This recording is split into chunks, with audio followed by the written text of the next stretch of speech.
Hey everybody, what's happening? All right. Yeah, we got some folks in here. We're gonna give everybody a chance to jump in here in just a moment. Um, let's see who we got. Sherry Louth, congratulations on being the first comment tonight. And Audra, hi Pam, hi Tina, and Daryl's also here. Hi Eric. Angie Myers is here. Hi Dave and Amy. Cheryl, appreciate you coming out. Hi Margie and Doug. Teresa Bitters, Jesus, Joyce Koenig is here. Amy Hogshead is here. Candy and Tim are here. All right. Hello, Linda Burkholder. So we're going to give everybody a chance to jump in. While we're waiting for the stragglers to kind of come in the door, who got a text/email from me today? Who got the Wayne Street Weekly? I emailed it out and I texted it out. Want to know who got it?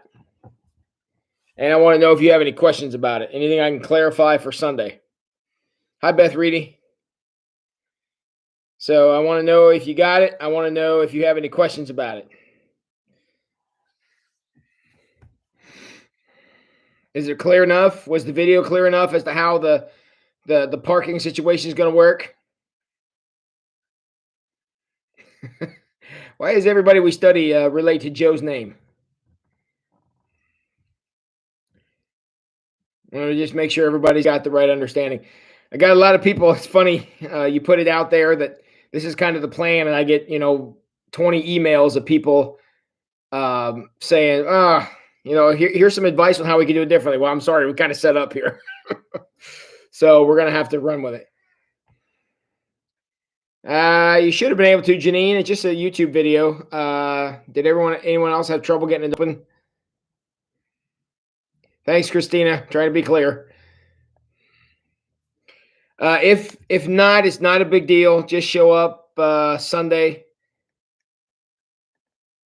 No, we're closing the one-way street off. So that one-way street only serves the church on Sunday anyways. We're just going to close it off.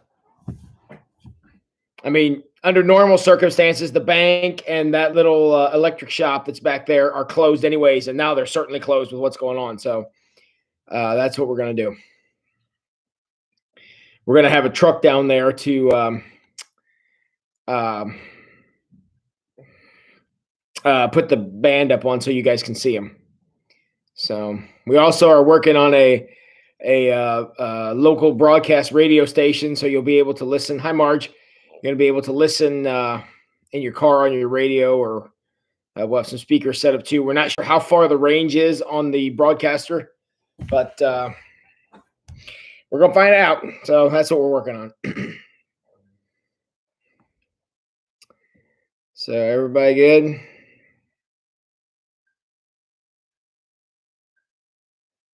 That is still open at bank. I'm not sure what you mean, Janine. Hi, Jeremy. Welcome. Hey, Scott Moran. Thanks for coming out, buddy. I sure can. Hi, Rose Grill. Glad to have you watching down there in the metropolis of Columbus. Hope you are staying in and staying safe, and hope everything's going well. The ATM at the bank, I assume it's still open, Janine. I'm not sure what you're asking me. So, so Rose, you've been watching. I appreciate you coming out. Is Beth sending you the links and such? So appreciate you being here. Feel free to make a comment if you're logged in, Rose. So, all right, we're gonna give the just give another minute or so here. Tonight, if you want to follow along, we're going to be, I don't know how much we're going to do. We're going to be, hi, Daryl and Jean. We're going to be looking at, we're going to be skipping around. We're going to start with Job 20, where are we at? Job 27. And Oh, Beth, you're welcome. And Rose, we're certainly glad to have you. We're going to be looking at Job chapter 27. So if you want to follow along in your Bibles, you could flip open to Job 27. We're probably going to be skipping around because I have scheduled tonight that we're going to cover 27 to 31. And given how quickly we have been able to get through this, not likely we're going to get through all that. So regarding closing the road to the bank, I'm still not understanding. Janine, I don't care about the ATM. I'm not sure. I'm not sure what the deal. I'm not sure why that would matter. So, bank ATM customers need access. Well, they're probably not going to have access on Sunday morning. They're going to have to deal with it for an hour or two because we'll park in the one way last. So we'll fill the two parking lots in the streets first. So again, depending how many people we have, we can fill the one way last. But yeah, they may have to be without for a while.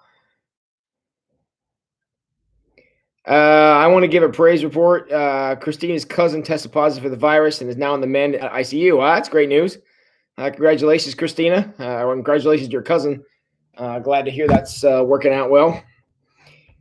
And all right. Okay, Job chapter 27. Our purpose tonight is to learn about Job a little bit. We looked at the prologue last night. We want to look at the character Job himself. About hi Dennis and Trina. About just get to know this guy a little bit. I mean, he's the point of the book. I mean, the book is named after him, so we want to give him a chance to. Yeah, Job chapter 27. There you go, Joe. Turn to chapter 27. We want to get a chance to get to know him a little bit and kind of learn about who he is and whatever. And figure the best way to do that is to look at his speeches. Now, if you're familiar with the book of Job, you know, hi Cheryl. If you know anything about the book of Job, you know that Job actually speaks more than just these chapters. He has a few times where Eliphaz, Bildad, and Zophar, his three friends, speak and he responds to them. But so he does speak there, but those are more responses to them. This is kind of Job's. If you think, see, one of the images that the book of Job puts forth that starts happening after the prologue. So what starts in I guess chapter 3 is you want to picture it like a courtroom scene. Because that's kind of how it is. You know, you've got the prosecutor and you've got the questioning and you've got the back and forth of all this stuff. So we'll have all that stuff happening and be working through it and trying to figure all these things out and to put out information and stuff like that. So picture it like a courtroom. And this is kind of, if that's the way you're going to look at the book, Job 27 to 31 is sort of the closing argument, I guess, his closing statement. And that's why we're going to look at these chapters to learn about Job, because these are the biggest section that he speaks about himself. So, all right, so here we go. This is Job 27. Job continued speaking. I vow by the living God. Okay. As you can tell, this is something he feels pretty strongly about. I vow by the living God who's taken away my rights, by the Almighty who has embittered my soul. Now, remember, the thing you got to keep in mind, in the beginning, Job is blameless, and we're going to turn around in the end when God starts speaking, and we'll get to that in a couple of days. God is still going to say what Job said was right. Yet, verse 2. I vow by the living God who's taken away my rights, by the Almighty who has embittered my soul. God says that's acceptable talk. What do you think about that? What does that tell you about God that he says, yeah, y'all, you're allowed to speak that way? I mean, Job's just being honest, right? I mean, Job's just putting out there and being honest. God has taken away his rights and taken away a whole bunch of other stuff that we talked about last night. God's taken all that away. And Job, while not being, what's the word I want, bitter about that, he's also not letting it go either. He's not just giving God a pass on all this. So he vows by the living God who's taken away his rights, by the Almighty who's embittered his soul. As long as I live, while I have breath from God, my lips speak no evil, and my tongue will speak no lies. Now, excuse me, I'm feeling all of a sudden. What he is saying here is he's saying, look, okay, God wronged me, which that's kind of a bold statement. And God lets it get away with that. But look, guys, even though I'm struggling with this and I'm having trouble with this and I'm not happy about this and so on and so forth, he says, I'm not going to say anything evil and I'm not going to tell any lies. Now, I think we all would agree. Not speaking evil and not telling lies are a good thing. I mean, anybody here want to disagree with that? If you want to disagree with that, jump in the chat. I think we all would agree that not speaking evil and not telling lies is one of the earliest lessons we learn in childhood. That's probably something we all should go for. So for Job to say, I speak no evil and I speak no lies, sounds like a guy with integrity, okay? Now, remember who he's speaking to here. And I know I'm getting this a little out of order, so you're going to have to just take my word for it till we get there. This final closing speech here that he's given, he is speaking to Eliphaz, Bildad, and Zophar. And spoiler alert, these guys have spent the last, 25 chapters accusing him of every imaginable wrongdoing. I mean, they just...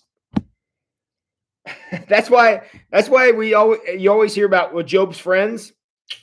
Gosh, I just don't know. They may like the guy, they may have been buddies with him, they may have, whatever, but look, if any of you, if something bad ever happens to me and you're like, gosh, we should go to Pastor Tim and comfort him, don't do what Eliphaz, Bildad, and Zophar do. Why is that? Well, we're going to find out about that the next 3 days because we're going to study those three characters next.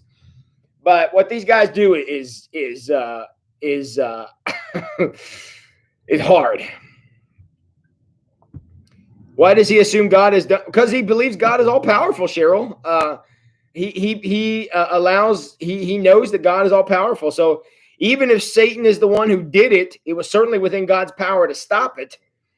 So the only reason this happened is because either God caused it or God gave permission for it. And I don't know that there's any way to take responsibility away from that. Because it's not like Satan went rogue and suddenly turned on Job. Job was like, that's not how this works. That's not how this happens. So Job is identifying that at the very least, God gave permission. Now we are privy to information Job doesn't have. Job, at this point in the story, does not have access to Job 1 and 2. Job chapter 1 and Job chapter 2. So given with the way Job looks at the world, he very much realizes that either God did it or God allowed it. Either way, that's where the responsibility lies. So that's what's going on here. Because if Satan somehow snuck this in without Job being there, or if Satan kind of snuck this in without God knowing about it, if you ask me, that's even harder than saying that God allowed it to happen. As difficult as that is, I'm not taking that away. That's a very difficult conclusion to come to. But it's better than God went, oh my word, what happened to Job? I mean, that's worse. I would much rather have God, say, well, God's ways are mysterious and we don't know why these things happen, than to say, God is irresponsible or God is uncaring or God is not good at his job. I mean, I'm a little more, as uncomfortable as I am with all of that. Every single human being on the face of this planet has a simple. I said simple. That's a dumb word. Has a question or an issue we have to deal with, and that is we live in a world where bad things happen, and all 38 of you logged in right now know that just as well as I do, and could cite just as many examples as I could cite of bad things happening. So our answer comes down to either God's responsible for it or God didn't know about it. Those are the only two options. I mean, that's the central issue of the book of Job when it comes to suffering. Either God is responsible for it or God didn't know about it. Which one would you rather? And COVID-19. Either God is responsible for it or God didn't know about it. One or the other. And those are both pretty bad if you think about it. But I'm almost, in my mind, more comfortable with saying God is responsible for it. Now, by responsible, do I mean we should file a lawsuit against God? No, I don't mean that. But what I am saying is that this is a difficult thing. And I know we're getting this way out of order because, see, Job, he opens up a lot of theological questions, far more than Joseph did. Joseph was pretty straightforward. History story, very interesting. Job's a theological story. Job is actually more of a parable than Joseph was history. Job's story is more of a parable, kind of like the parables Jesus told, like the parable of the prodigal son. None of us are thinking, well, is there a prodigal son out there somewhere? Maybe, probably. But the idea here is that Job's story has a moral lesson, and that is evil. Is God responsible for it, or does God not know about it? Job's absolutely crystal clear answer is God is responsible for it. And that makes it hard. But I think that answer, honestly, is better than God was taken by surprise. So, why is everybody suddenly retracting messages? What's going on? Is something going on here? Is everybody all right? I see a bunch of messages here getting retracted. So, all right. Let's see here. Does Job ever mention Satan? I don't think he does. Job talks a lot, so he may have mentioned him in passing, but in my memory, I don't remember him mentioning Satan. God had always protected him before. That's right, Suze. Job, honestly, let's be honest. None of us know this level of suffering. Those of you who were here last night know that Job lost just a ton of his whole life. I mean, he lost everything in a period of a very short amount of time.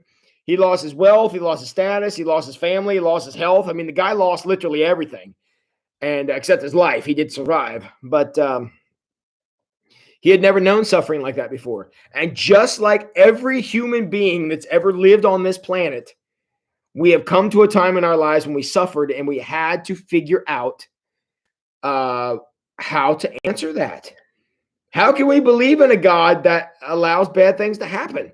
How can we believe in a God who created a world with COVID-19? In a place where kids get sick and there's stuff like cancer and all that. How can we believe in a God like that?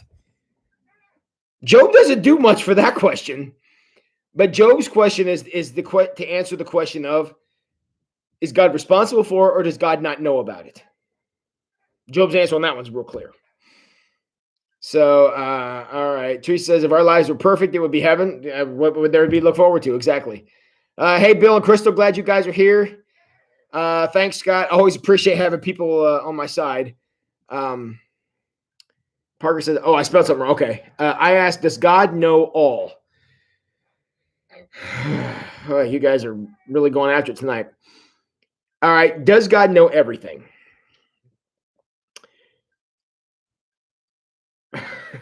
Here's my super cop out answer. The answer is yes and no. And let me explain that. That's actually clearer than what I'm trying to say. I believe that God knows everything, not only everything that will happen, he also knows everything that could happen. So my tomorrows uh, are an infinite set of possibilities, and God knows every last little one of them, every single one of them. Now he's got a group of choices tomorrow. He's got a group of experiences that he hopes I choose to go down. And if I make choices that take me in those directions, God will be very pleased. But God also knows, there's a whole lot of options I could choose for tomorrow that are bad. Now, does God know which one I'm going to go with? I have to say no. Because if God knew the future, guess what? Suddenly, Tim don't have no more. There's no free will. If the future is already written and everything is just how it's going to be, there's no free will in that. And we're basically players in a movie where the author already knows how it's going to end. I don't believe that. I believe that choice is the most powerful gift God gave us. So I think that God has a whole bunch of options. There are a whole bunch of options for me for tomorrow. Okay. And there's a bunch of them. I mean, infinite number, more than you could possibly fathom. And my choices today, my choices yesterday are going to affect options I have for tomorrow. Look, look at this. Odds are real good. At some point tomorrow, I'm going to do some church work. Okay. I'm going to write a sermon tomorrow. Fingers crossed. I'm going to be working on a newspaper article as the pastor of Wayne Street that I'm going to submit to the Evening Leader. I'm going to be here tomorrow night, be online somewhere for a youth group and interact with the kids. God willing, I'm going to be here tomorrow night to do this with you guys. I'm going to do all those things tomorrow and probably other things. Now, had 20 years ago, Tim decided not to go to seminary, those options wouldn't be available for me tomorrow. I wouldn't be able to choose them tomorrow. They would be off the table based on past choices, which is why choices are so very important. That's one of the lessons Job teaches us. The only reason he comes out well on the other side is he continued choosing the upper path. He worshiped instead of being angry. He says, look, I know God is responsible for this, and I'm not real thrilled with that. But Job continued to maintain his integrity, which if I get back to the thing, I'm going to talk about that. But the idea here is that infinite choices for tomorrow, infinite choices tonight. Look, I can make the choice when I hang up here in a half an hour. When I hang up here and turn off my computer, I have choices I could make. I could, I could go out and buy a bunch of alcohol and get drunk out of my mind. I could do that. Or I could go home, or I could, go and buy a bunch of ice cream, eat a bunch of junk food, and stay up till 2:30 in the morning. If I do that, that's going to limit options I have for tomorrow. That 7 a.m. workout probably ain't going to happen if I take either of those. Or I could go home tonight. I could take the clothes that are washing in my washer right now, put them in the dryer, turn them on, brush my teeth, and go upstairs, flip open my Kindle, and read a little bit till I go to sleep. If I do that, suddenly there are going to be options on the table for me tomorrow that are good. And God is most pleased when I make good choices today, because then he can look at tomorrow and say, look at all these good choices Tim kept on the table because of choices he made today. And God looks at me and smiles when that happens, the same way he looks at you when you do that. That's why choices are so very important. That's what Job teaches us. I'm kind of giving it all away here without reading the scripture, but that's what Job teaches us. No matter how bad it got, Job was empowered through his choices to keep good options on the table for the next day. Now, there was a moment where God took some good choices off the table. Obviously, when the house fell down and killed his children, which is just, that's just awful. But that took some good options off the table for Job, obviously. But Job himself never made choices that took good options off the table the next day. When Eliphaz, Bildad, and Zophar started in on Job and said, you better repent and fix this, pal, before something worse happens. Job says, nope. Nope. And he fights them tooth and nail, as I'm going to show you. Get back to the scripture. I'm going to show you that he's going to fight that tooth and nail. If he decides not to fight this good fight and just roll over and die, we don't have a book of Job in our Bible. This parable doesn't exist anymore. So it's all about making choices that keep good options on the table. Because making good choices has a dual effect. Making good choices not only maintains good options for tomorrow, it also limits bad options for tomorrow. If you make a good choice today, there may be some bad choices tomorrow that are suddenly not available. So that works both ways. So Parker asked one question. I got off for 15 minutes on this, but this is one of the lessons that Job teaches. So does God know everything? Yes, literally everything. He not only knows what will be, he knows what could be. And he certainly has some preferences in there.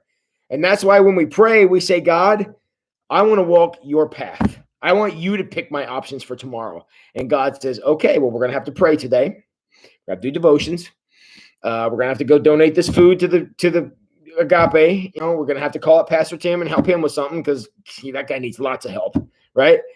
We're going to have to take some risks. We're going to have to step outside of our comfort zone. Why?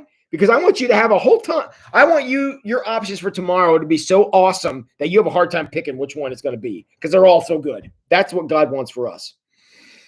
And sometimes the world is going to limit those options for us like they did for Job, but Job never limited his own options. That's why Job is awesome. And that's why God is pleased with Job, is he never allowed his own choices to be angry, to want to lash out. He never allowed any of that to happen because he never wanted good options to come off the table. And quite frankly, looking at his situation, enough good options were taken off the table for him by Satan or by God, however you want to look at that. Enough good options, he didn't want to lose anymore.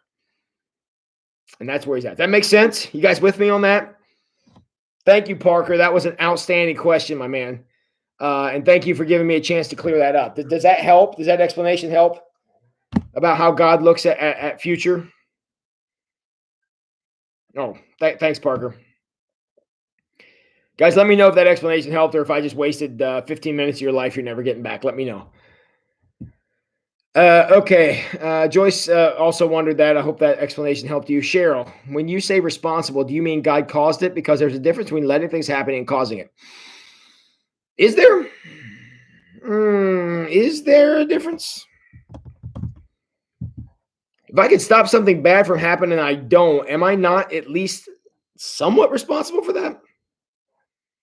I mean, the whole Cheryl, the whole nature of your job as a doctor and the whole nature of my job as a pastor is to help people make good choices. I feel like that's a responsibility that I have, is to try to help people make better choices, to keep good options on the table. If I choose to look at somebody who I think is about to screw up and I say, go ahead and try it and you'll learn, that seems to me like I'm at least partially responsible for what happens. I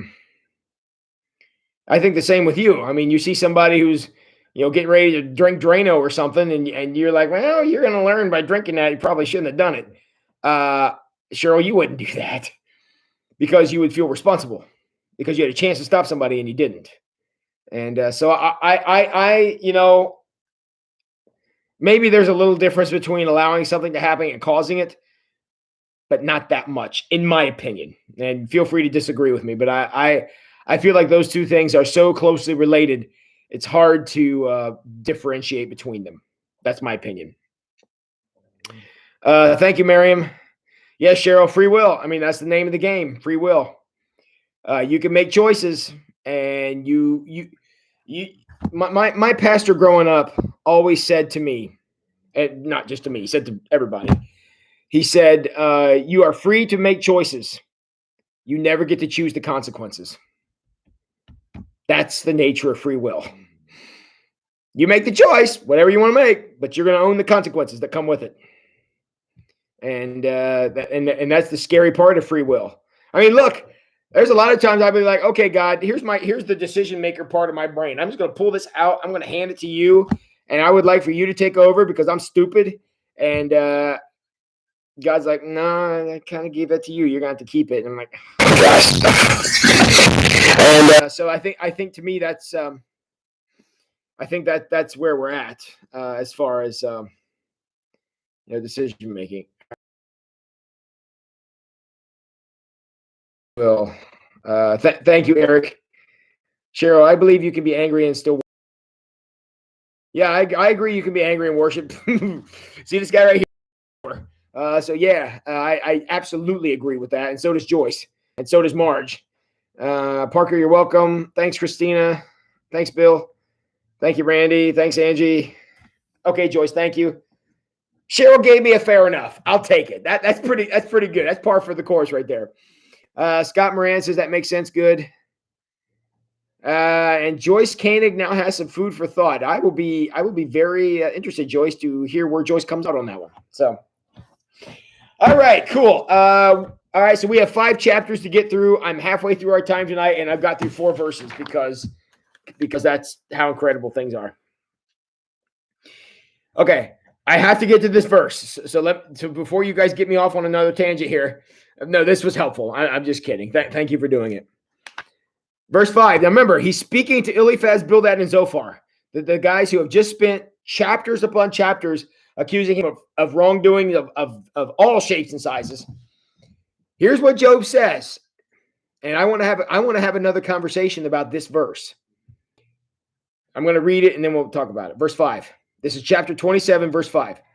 I will never concede that you are right. I will defend my integrity until I die. My friends, that's what we call a big statement. Now, I ask you, why does Job do that? I will never concede you are right. Why would he make a statement like that? I will maintain my integrity until I die. Is it arrogance? Is he full of himself? Does he need to go down a notch or two? Remember, friends, Job is the one God said was right.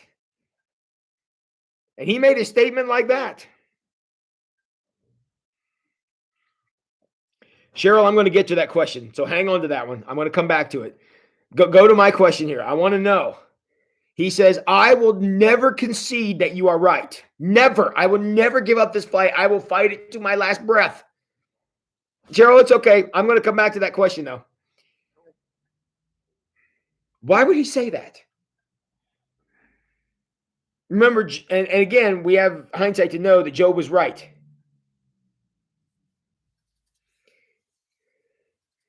Or does he feel it's the only way to stay right in God's sight? No, I don't think so.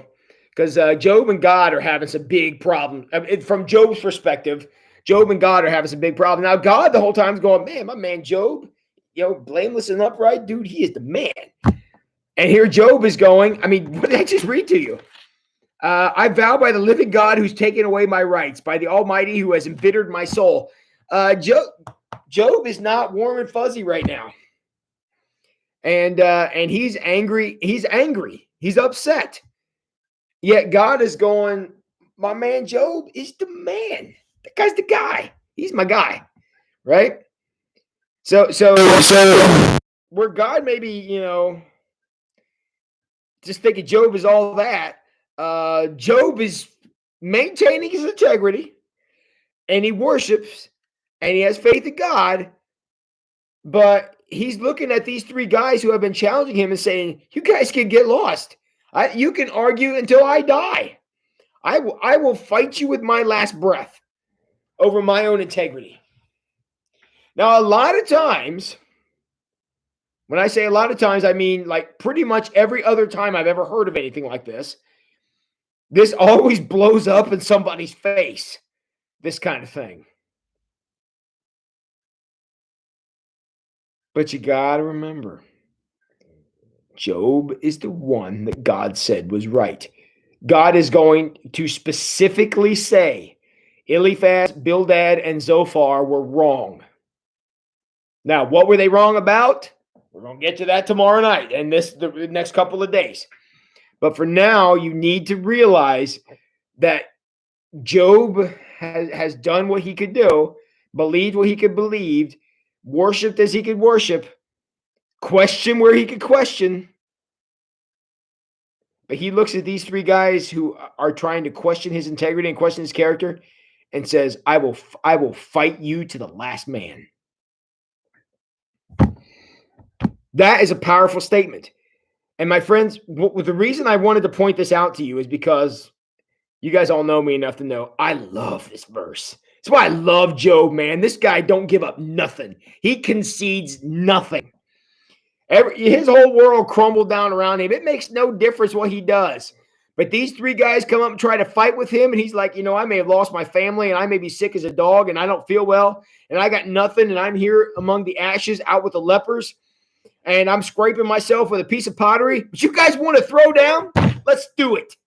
I love Job. And the reason I love that is because this is not arrogance. This is Job standing his ground. This is Job knowing himself and being honest. This is a man who has done hard work to stay where he's supposed to stay and was destroyed for being good. And Job is ready to take these three guys on. You gotta love the guy's feistiness. I mean the guy must eat raw meat with gunpowder in it. I mean, this guy's mean. And so he's obviously not interested in defending God, because if we get far enough, we're going to find out that Job is basically calling down the thunder.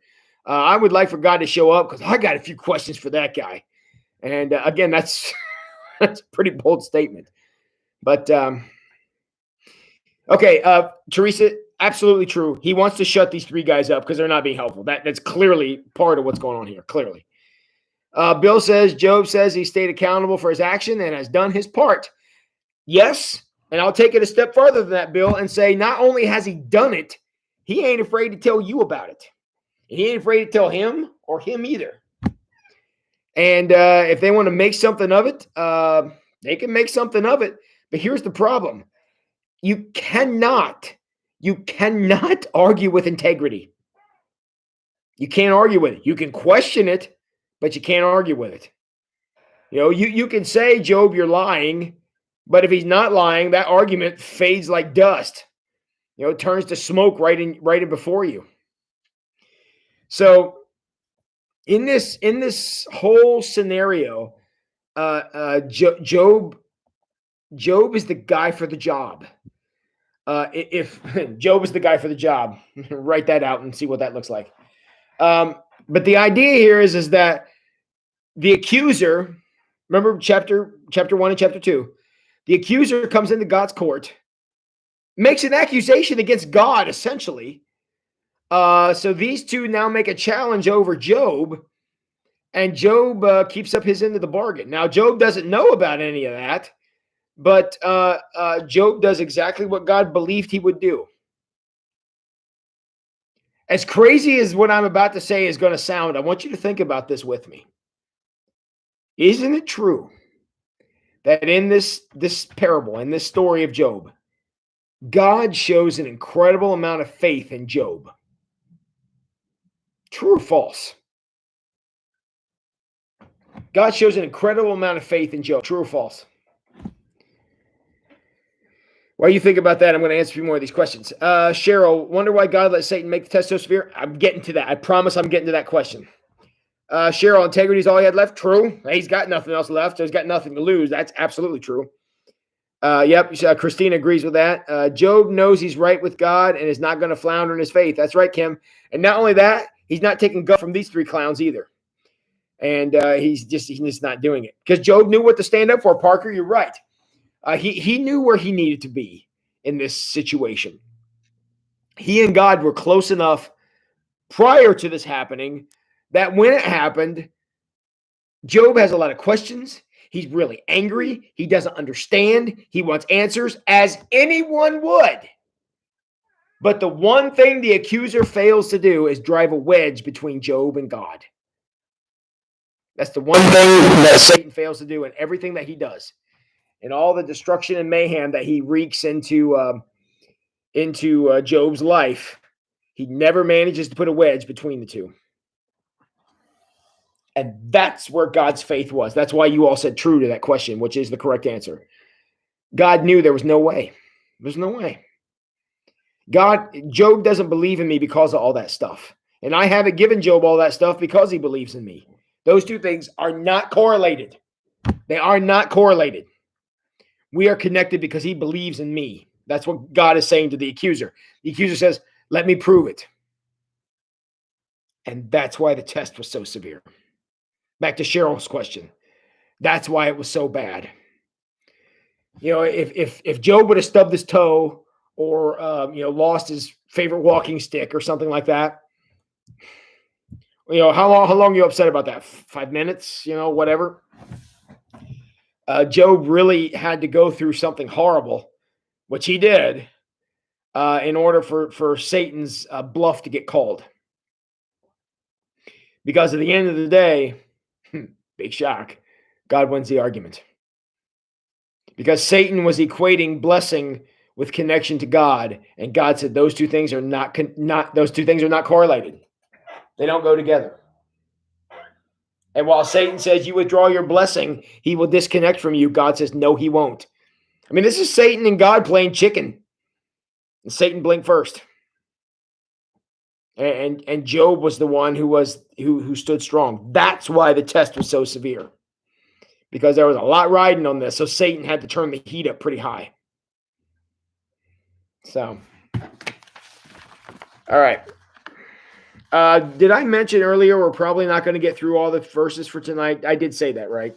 If I didn't, I should have. All right.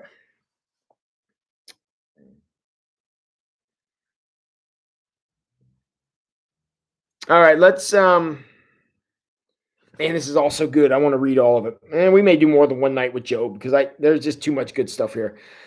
All right, verse 6, chapter 27, verse 6. I will maintain my innocence without wavering. My conscience is clear for as long as I live. It takes a lot of faith to make a statement like that. May my enemy be punished like the wicked, my adversary like those who do evil. For what hope do the godless have when God cuts them off and takes away their life? How about that question? For what hope do the godless have when God cuts them off and takes away their life? What hope do they have?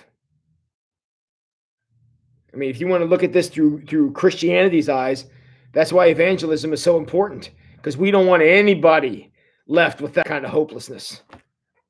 As many of you know, I do a lot of funerals and have throughout my career for funeral homes for families that have no church affiliation. And I have seen some incredibly sad situations. I can tell you that. Just rip my heart right out of my chest.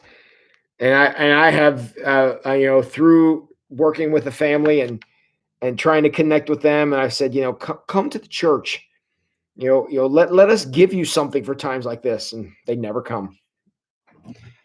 Talk about taking good options off the table. That's a big one. Okay. Verse 8. For what hope do godless, I read that. Verse 9. Will God listen to the cry when trouble comes upon them? Can they take any delight in the Almighty? Can they call to God at any time? Now, the answer is yes. The question is, will they? Yes, they could call upon him, but will they? Will the godless call on God? I think we all know the answer to that. Verse 11. I will teach you about God's power. I will not conceal anything concerning the Almighty. Friends, this is a guy who in the week preceding this lost everything that had meant anything to him in life. And now this guy is saying, I will teach you about God's power. Really? You? I will not conceal anything concerning the Almighty. But you have seen all this, yet you say these useless things to me. This is what the wicked will receive from God. This is their inheritance from the Almighty. They may have many children, but the children will die in war or starve to death. Those who survive will die in a plague. Not even their widows will mourn them. Evil peoples may have piles of money and store away many mounds of clothing, but the righteous will wear that clothing, and the innocent will divide that money.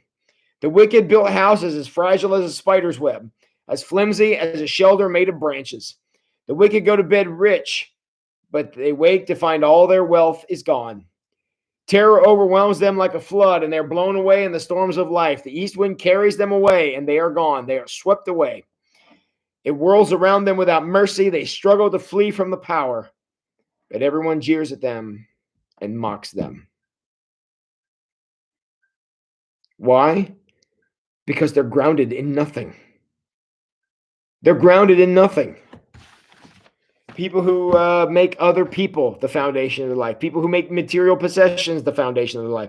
People who make, their appetite, make their obsession, make their, whatever appetite they may have, whether it be physical, emotional, if they're going to make that be the foundation of, if that's the focus of their life, what they're doing is they're trying to do what Trin is asking here. How do people make it without God? They pick something else to be God. The problem is when you pick a God with a little g, you're going to get burned by it. That's what Job is saying. If all of my flocks and herds had been my God, I lost them. If my big house had been my God, I lost that. If my children had been my God, I lost them. Had all my stuff in my life been my God, I lost all that. Had my health been my God, I lost that. You know what I didn't lose? Capital G God. Didn't lose him. I'm not real pleased with him right now. I'm going to give him an F on his grade card, but I haven't lost him. That's how Job survived this. That's a man who can say, I will fight you to my last breath. I may not be able to hardly stand up, but I will take the three of you on. You want to make accusations against me? Bring it. I will answer all of them. Because of everything I lost, I have not lost God. That's right, Eric. And see, that's the lesson of Job. Job had God at the center of his life. God knew that. That's why he allowed, or at least pointed Job out to Satan. Because he knew as soon as he did, the accuser would say, well, let me work on him. God says, work on him. None of that stuff is God to him. That is a challenge to us today, my brothers and sisters. Does the God in your life have a capital G? I certainly hope so. Because I'm afraid there's a lot of people out there whose God doesn't have a capital G. And those people are heading for disaster. Those people would crumble under a tenth of what Job went through. Job managed to go through all this because his God had a capital G. That's what he's saying. That's why I'm saying I maintain my integrity, because none of that other stuff was God. None of it. I was certainly grateful for it, and I absolutely enjoyed it, and I considered it a blessing from God just to have it, but it wasn't God. It didn't represent God. It didn't take God's place. It didn't reside in the God spot in my heart.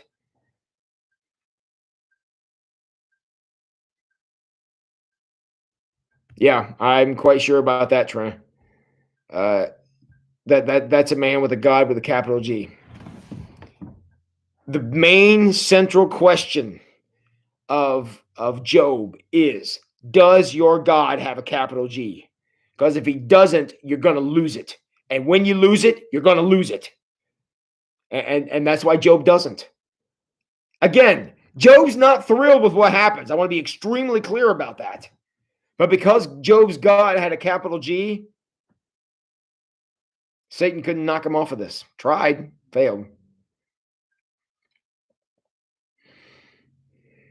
And that is a significant challenge for us today, to make sure your God has a capital G. I mean, that's right up there with what's your this talked about during the dangerous prayers. What's your this? THIS. Through him I succeed. I succeed because my God has a capital G, and I hope yours does too. I mean, that's, man, I got the slogan thing happening tonight, but that's the important thing. Yeah, Teresa. It's about relationship, connecting with God, not connecting with God's stuff, but connecting with God. You know, that is the central challenge in the book of Job. Is, does your God have a capital G? And if your God doesn't, you're going to be in trouble. So, yeah. Sometime we're going to have to make a list of all these slogans I keep coming up with here, and put them on a T-shirt or something. That's actually pretty good. The capital G thing. That's actually that could be a sermon sometime. But Job's God had a capital G. It's the only way he survived. It's the only way he made it through this. And that's exactly right, Parker. We want people to trade their little G gods for big G gods. That's why we evangelize. There's zero question about that. That's absolutely the truth. It's a whole mission of my life. You know, the last 20 some odd years I've been doing this job is because I want people to trade their little G gods for big G gods. And because capital G gods are the only ones that make it through the storms of life. Little G gods crash and burn. So, thanks, Teresa. So, something to think about as you are reflecting on Job, because a lot of you said, rightfully so, that you thought, how did Job get through something like this, man? My kids. And look, I get it. It's awful. It's awful. And I pray to God none of you ever even come close to experiencing anything like that.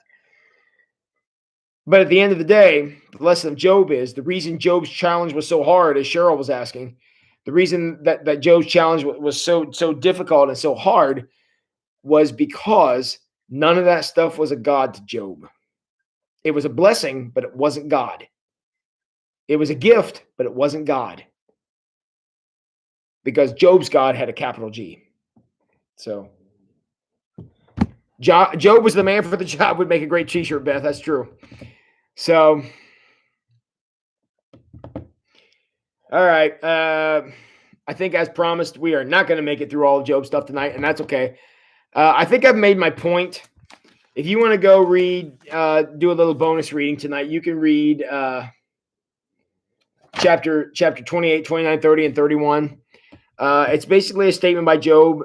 Continue to hear how he expresses the phrase, my God has a capital G. He's not ever going to say that in those words, but he's going to express the sentiment. So if you want to do a little bonus reading, you can go check those out. I don't know that I need to come back to this tomorrow night. I want to move on to Eliphaz. Because Eliphaz, Bildad, and Zophar are all going to try to poke holes in Job's God, try to get him to shift away from the capital G God. They're going to fail. But I would like more to look at their arguments, because their arguments the world's still making. And Eliphaz, Bildad, and Zophar all had they represented a particular slant against faith. And how God functions, and the purpose of God, and the purpose of having God in our life. And they each represent a heresy, I guess I'll say, that I would like to have a chance to hash over with you. But Job is not going to be afraid. 42 chapters, the guy sticks to his guns. And he never allowed anything to drive a wedge between him and his God, because his God had a capital G. And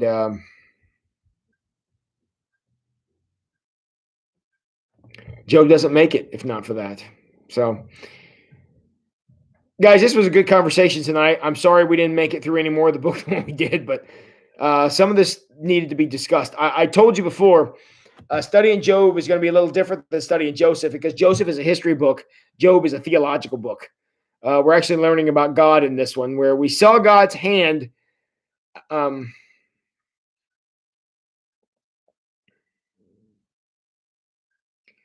Not flowing that train of thought. Were his children not God given? I didn't say that, did I? Yes, his children were absolutely gifts from God, but they were not Job's God. Cheryl is what I'm getting at. Job did not look at his children as God. He did not make them the center of his life.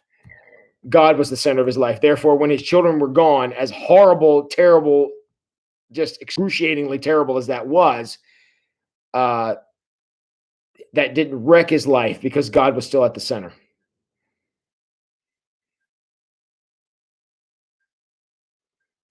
So I'm not disputing it. And one of the things that Job is going to receive back when God, goes back to make a lot of this stuff right is he's going to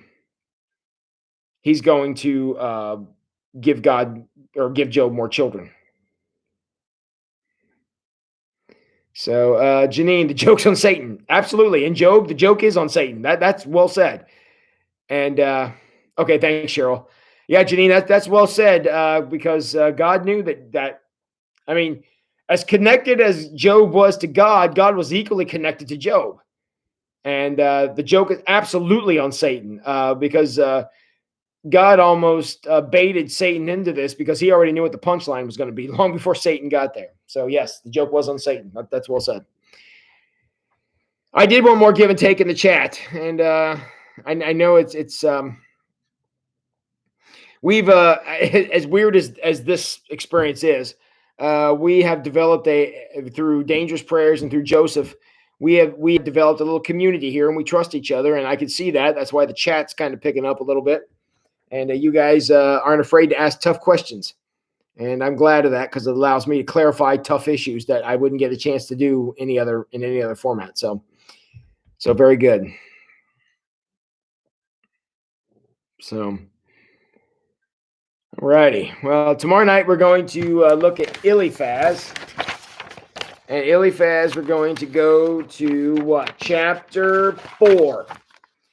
Tomorrow night we're going to look at chapter 4. We're going to look at probably, given since we go through this stuff at light speed, we're probably going to just look at Eliphaz's first argument and Job's response to it. And see what we can get from that because unless we're going to extend the study to last for like 9 hours, that's about the farther we're going to get, which is fine because I don't want to be here for 9 hours. But that's what we're going to look at tomorrow night. So if you want to read ahead, we're going to do Job 4, 5, and 6 tomorrow night. So if you want to read ahead, feel free to do that. We'll go on Job 4, 5, 6, and 7. I have no expectation that we'll get through all that, but that's what we're going to focus on tomorrow night. So if you want to read ahead, feel free to do that. So if not, come here tomorrow night and we'll figure it out together. All right. Well, cool. Please, my friends, please keep Sunday in your prayers. I don't have any doubt, but I do have concerns. There's a lot of moving parts with Sunday and a lot of details and a lot of stuff. The weather being one of them. So if you guys could just say some prayers that the good Lord will bless Wayne Street on Sunday. I want to get back together so bad. And I want to continue the Ruth sermon series, and I would love to be able to do that together. So if you could pray that Sunday will work out and that all the 101 small details and all the stuff that we have no way to know about now, just appreciate your prayers. Eric, for Sunday, do we enter Wayne Street? Of course. Okay. It depends on which parking lot you end up in. The one-way street until service is over will be blocked. So no coming down the one-way street. So in order to enter the parking lot by the church, you'll have to come up Wayne Street. In order to enter the parking lot on the other side of the one-way street that's over by the bank, our parking lot over there, in order to enter that one, you'll have to enter from the street down there. the one the stoplight's on. I don't know what the name of that street is. Whatever that street is, you park in down there, and then to come into the one way to come up to where the truck is, you'll have to enter from, again, whatever the name of the street is on this side of the church. So I'm sorry, on that side of the church. So yeah, we're going to have people, and if any of you would like to volunteer to help direct traffic, I would love to have your help, because we're going to need people posted all over the place to come and help. If you're interested in helping, drop me an email, let me know that. And would love very much to have those conversations with people, and because I'm going to need a lot of help. If you're going to end up helping, I probably are going to have to ask you to wear a mask. I know it's silly, but I'm going to have to ask you to wear a mask, and just kind of direct people to where we need them to be. We need to take this seriously, because it is a threat and it is a danger, even though it's annoying. And we want to be able to take it seriously and keep everyone safe. I don't want to give the world any reproach or any avenue to criticize us. I want to be as safe as humanly possible. So if Satan's going to find something to work against Wayne Street, I don't want to hand him something. I want to make him work for it. So, all right. You're welcome, Angie. Nice, Tina. Very nice. Praying to that God with a capital G. I like it. Thank you, Teresa. Oh, Trent is telling me the names of the streets. You've written the names down there, but I don't know which one I was talking about. But you guys are all from St. Mary's. You know which one I'm talking about. Christina, definitely praying for God to pave. Yes, please pray for that every day. Wayne Street and Main Street. There you go. Am I putting up signs? I don't know if I'm putting up signs or not. I don't know if I have anything going to print signs big enough. I would rather have people in the street. That's my plan, rather than signs, because nobody pays attention to signs. Thank you, Marge. Thank you, Joe. 9:45. See you then, buddy. Linda, thank you. Appreciate you, Eric. Thank you. And Miriam, thanks. All right, everybody. Just keep praying for Sunday. Obviously, we're going to be back together here a couple more times before then, so we'll have a chance to talk through that. Pray that God inspires Pastor Jim that he can have a decent sermon on Sunday, because we're going to have a lot of work in this, and I just pray that God's clear. I'm going to continue the Ruth sermon series and looking at what's coming up. So just pray that God works through that. So, all right. I appreciate all of you. You truly honor me with your presence. Thank you so much for being here. Seriously, it warms my heart. We had over 40 here a couple times. Tonight we got 36 now. So I love you all very much. I hope you guys enjoyed this beautiful day. And thank you for being here tonight. Tomorrow night we're looking at Eliphaz and trying to see how he comes after Job and what happens with that. So I love you all very much. Have a great night, and go wash those hands.